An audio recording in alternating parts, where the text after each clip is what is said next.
is why we're all in this pot together, and it's being mixed up because we have to hear some of the positive and then negative and positive, and you know what I'm saying? It's sure. No, I agree. I agree with you. There's only so much you can do. That's right. And we all have limited means, and in the end, after you've done everything you can do, the rest you gotta put on God's shoulder and say you're in control. That's it. Yeah, His word says, and to stand. That's it. Your mothers told you both to respect your elders. Well, yes, Griff. Did I ever tell you that you're exactly double my age? Did I say that? Yeah, that's right. That's pretty okay. But no, elders, yes. Elderly, no. Yeah, but we have to have something to hold on to, guys, you know? No, you're absolutely right. We do, because then we're going to go down with the sinking ship because we're going to say, oh, what's the use of even trying? That's right. But at the same time... go ahead, Elena. I've thought of this. Could it be possible, could it very be possible, because I've thought of this too, where in the Bible, where the Lord Yahweh had it rain manna from heaven, mm-hmm. Is it possible that, you know, during these times that Yahweh will come through and by our faith we will pray and He will either multiply like He did in the Bible, you know, the oil. I don't know where in the Bible, but I remember the oil in the bottle never ran out. Mm-hmm. I mean, there are things that He did for His people that, you know, does it sound unrealistic to think that He could do it again? No, you're absolutely right. It could very well happen. Absolutely. Yeah.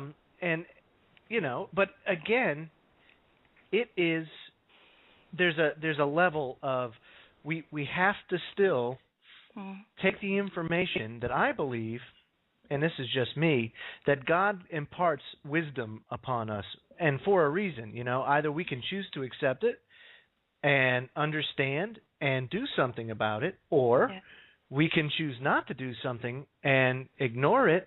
And then when judgment comes along and He opens up the book and He says, look, I tried to get through to you here and here and here and here. And if you remember, this person said this and this person said that, and everybody, you know, and I tried this time and this time and this time, and you didn't listen, you know, and that's it. But the people that do listen, you know what? Right now they are doing these things because there's a level of personal responsibility too, for you to take care of yourselves and your families. But there's only so much that is humanly possible for you to do, or based on the means that you have. And after that, you have to give it up to God or whoever you believe in. You know, and I can't twist people's arms to you know, believe in God. Right. But hey, if you know, my friend, she looks at the Bible as it not being, you know, it's just a story, and you know, it's not the truth. It's not a factual historical event, you know, that was handed down. And I look at her and I say, you know what? That must be a pretty scary way to live. Yeah. Because you have no faith. You have nothing to ground your faith in. That's it. And it keeps you grounded. It really does. It helps keep you grounded. Yeah. At least it does for me. Yeah, absolutely. Okay. Thanks a lot, guys. No problem, Elena. Thank you for the call. All right. Well, Griff, I like phone calls like that. Yeah. She had a lovely voice. Oh, yeah. And in fact, she still has a lovely voice. That's right. And 10 minutes ago, Stevie65, where are you, man? I'm calling you out. Give a call.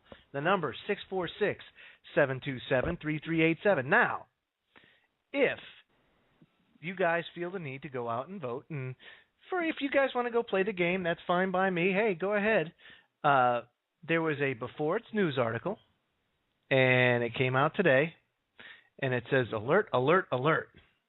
So I read down on it, and it says, the Republican Party has set up a hotline for Election Day. Dial 1-888-775-8117, and that is a hotline. It'll be staffed by attorneys to handle polling issues and possible voter fraud or intimidation. If folks even guess that it might be taking place, call for free advice. There you go. And that's from the Assistant National Director. 1-888-775-8117. If you guys see anything with voter fraud, intimidation, polling issues, anything like that, call the number, and it's the lawyers to the rescue. There you go. Everything's under control. Now, Griff, what will they be able to do? Just out of curiosity. Well, I would devote that effort to self and family and stock as much cat and dog food as you can. That's what I would do. That's what I'm saying. Yeah. Is, you know what? We do, you stock tampons, toilet paper, that's right. And dog That's more food. important. Joe, I want to ask you something. Sure.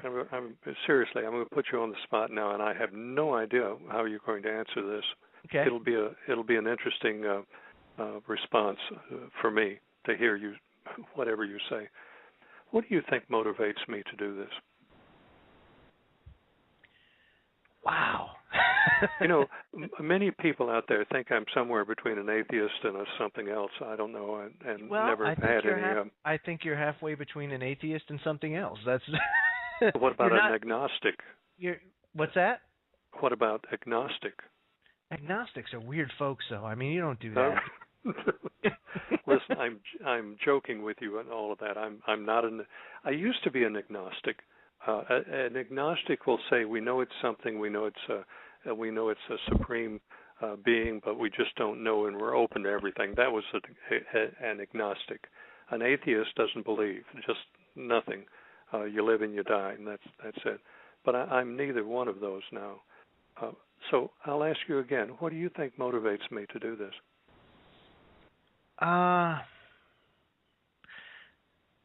Sense of duty, conscious, your conscience. I don't know. Let me say this. I know what motivates me to do this, and I kind of have a feeling that you may be on the same page that I am. So let me just try and answer it that way, and I don't know. I could be way off. But I have a sense of duty. That is my primary goal, or my primary driving force behind all of this. It is something that when I signed up for the military in 1995, I thought I was doing it for all the right reasons. And come to find out, say 10 years later, I was doing it for all the wrong reasons. And then what I come to find out, even after further study, is that the right reasons for doing what I'm doing now is defending my country and defending the people in this country for all the right reasons. And I'm doing it now. Something that I took an oath for in 1995, I'm actually doing that now. That's how I feel about it. Joe, is there a God element driving you? No, I don't feel as though God is driving me to do it. I feel compelled to do it. And is there a God element compelling you to do it? No, I don't think so, Griff. I don't think so. At least I don't take it that way. Well, that's what's driving me. Uh-huh. I've shared a little bit of this with you on the telephone. Yes. I have still not thought of a way to even begin to approach some of the experiences. Yeah. But clearly, you know that's what's causing me to do what I do. Absolutely. Now, I will say this. I will ask God all the time. Every night I ask him for guidance. I say a prayer before I do the show. And it's to make sure that I'm on that straight and narrow path. I try. As best I can, I try. But what drives me more than anything is a love for my fellow man and my fellow countrymen and women and everybody in the world. That's what it is. I hate to say it. This sounds kind of crazy, and we don't have a lot of time left, but I will say this, that in reality, I hate people. Today, I hate people. I just do. And I don't mean like hate, like hatred, but I don't like to be around people because they're just so worldly and so corrupted now that it just makes me ill to really be like around them. this is where I enjoy being. This is what I enjoy doing, is to talk to people and network with people who have the head on their shoulders, that have the tools and the ability to comprehend what's going on. You know? And that's how I feel. Now, if I can convince some of these people that are out there to turn around and, you know, try and make it fine. But what I'm coming to find out is that it's really, really, really getting harder to turn people around. Really harder. So what I like to do is focus on those that want to know, focus on people that want to network, because I don't feel like there's a lot of time to sway the masses, I guess you can say. I just don't see it, you know, and that's just it. I think now's the time to circle the wagons, if you know what I mean. That's how I feel. Does that answer your question? Yes, it does. Yes, it does. It's a good answer. Folks, our next show is going to be, I think, Thursday at 8 p.m. The reason why I say I think is because we are going to be having a little bit of a schedule change where, and Griff, I know you didn't hear about this yet, but I'll tell you anyway. Tuesday and Thursday nights is eventually what I'm going to be moving to. I just don't know exactly when that's going to be. So right now, plan on Thursday evening, 8 p.m. Eastern, where we'll continue our talk about preparation, and hopefully we'll have a little more of a clearer vision as far as what's going on with the country, because the elections will be done by then, and you know, it'll be tinfoil hatapalooza with the 8th just around the corner. So, Griff. Yes, Joe. I wanted to say the Monday night old radio program last Griff, Monday. you do a fantastic. Oh, and by the way, I fixed that. It's 2 hours again. Oh, thank you. Everything went wrong. None of the buttons worked. Everything went awry. Mm-hmm. Nothing worked that night, and we still had about approaching 300 listeners to the one old radio program. That's awesome. And folks, if you didn't know, Griff does a show Monday night, 8 p.m. Eastern, where he plays radio shows from the 40s, the 30s, the 40s, the 50s, and really takes you back to when entertainment was wholesome and it was pure. And I encourage everybody to take a listen, because it's really interesting to know that you can garner so much entertainment from a simple radio show. But with that Joe, said, I've got it. Yes, sir. Just 10 seconds.